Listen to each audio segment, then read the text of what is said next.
58 SHO साहब से मिले हैं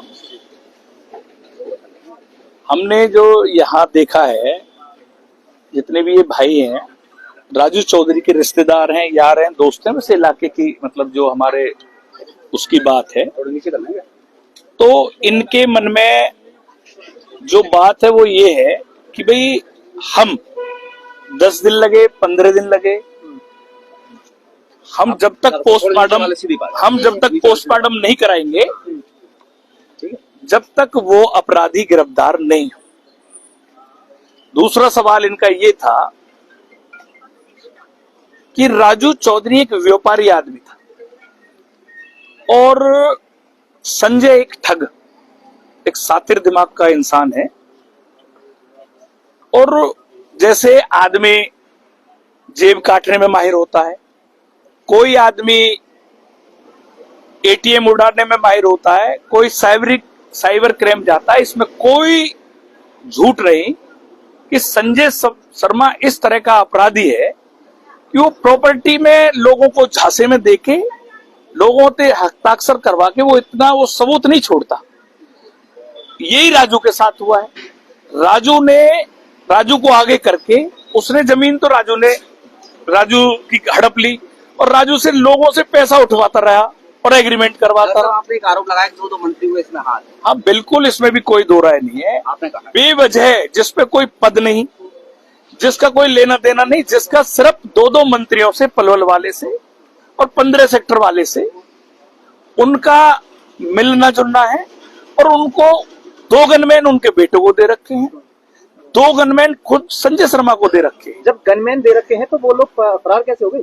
यही सवाल अभी जो हमने इंस्पेक्टर साहब से कहा कि भाई जब उसने 10 बजे आत्महत्या कर ली थी और पूरे शहर में ये बात पहुंच गई थी, पुलिस प्रशासन को भी बात पता लग गई थी, 4 गनमैनों के होते हुए वो अपराधी क्या देश छोड़ के भाग गया?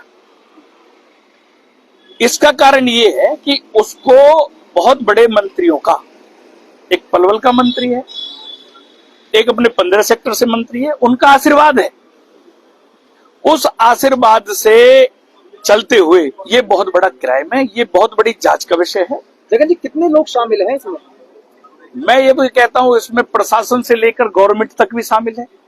जब उनका आशीर्वाद है तो कितने लोगों की आप ये कहना चाहोगे, कितने लोग हो सकते हैं? अच्छा, पोस्टमार्टम की बात चल रही है, आखिर क्यों नहीं करा रहे आप?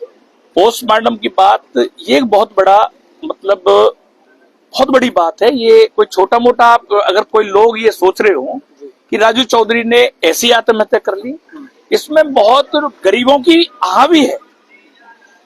इसमें संजय शर्मा ने ये जो जमीन बेची है, ये तकरीबन 15 करोड़ की जमीन ये बेच गया और गरीबों के एग्रीमेंट हुए पड़े हैं। वो गरीब वो छोड़ रहे हैं, खुद अपना 65 सेक्टर में खालिस्तान में आप प्रथम थाने में आ पाए। पुलिस से ये आश्वासन दिया है कि ये लोग पोस्टमार्टम तब कराएंगे तब तक वो अपराधी न मिल जाएं। और ये भी प्रशासन की तरफ उंगली उठती है कि 4 गनमैन होते हुए भी वो इनसे फरार कैसे हो गई। हमारा सबका सवाल ये कि क्या अब भी महकमे जो मंत्रियों का जो मतलब इनके ऊपर हाथ है, क्या उनकी वजह है? क्या वो गनमैन अब भी उनके साथ है? और गनमैन है तो वो कहाँ है? क्या प्रशासन ने वो बुला लिए हैं? बुलाए तो वो गनमैनों ने जाने क्यों दिए? तो लोगों का जो विश्वास है ये महकमे से बिल्कुल उठ गया है। तो ये लोग चाहते हैं कि हम पोस्टमार्टम तब करेंगे तब वो बहुत भारी भरकम अपराधी ठग किस्म के लोग जब अरेस्ट हो जाएंगे तो पोस्टमार्टम ये कराएंगे। जगन जी, अगला इनसे एक ही वो करा है कि हमें अरेस्टिंग चाहिए उन लोगों की जो भी अपराधी हैं, जो कि ये बाद में भी करेंगे। हमें उनसे पहले चाहिए क्योंकि अपराध हुआ है और हमें न्याय चाहिए। सिंपल सीधी सी हमारी ये बात। कितने लोगों के नाम है? 7-8 लोगों के नाम। 7-8 लोग जी। पहले भी कंप्लेन कराई कुछ संजय शर्मा के बारे में, राजकुमार जी ने कुछ किसी जी करवाई। उस समय पर पुलिस ने क्या कार्रवाई करी? कुछ भी नहीं हुआ, परेशानी करते थे उल्टा। ऐसा नहीं लगता? बार बार चक्कर लगवाना, हैरेसमेंट करना, एक आदमी कितना झेलेगा? पुलिस ने कहा कि कार्रवाई होगी, कहने से क्या होता है? आश्वासन दे देते, बोले जाओ, कितनी बार बोले जाओ ये चीज, तो उसका कुछ है नहीं। तो आप लोग क्या कदम उठाएंगे अगला? हम बैठे हुए जी यहाँ पे, यहीं पर बैठेंगे नहीं, चाहे कुछ भी हो जाए हम यहीं बैठे रहेंगे, उठेंगे ही नहीं। मैं मेरा परिवार यहीं बैठेगा, चाहे उसमें 10 दिन लग जाए चाहे 5 दिन लग जाए, जब तक अरेस्ट नहीं होता संजय शर्मा और चावला मैं यहीं बैठा हूँ। कम से कम मेन आरोपी तो अरेस्ट होने चाहिए।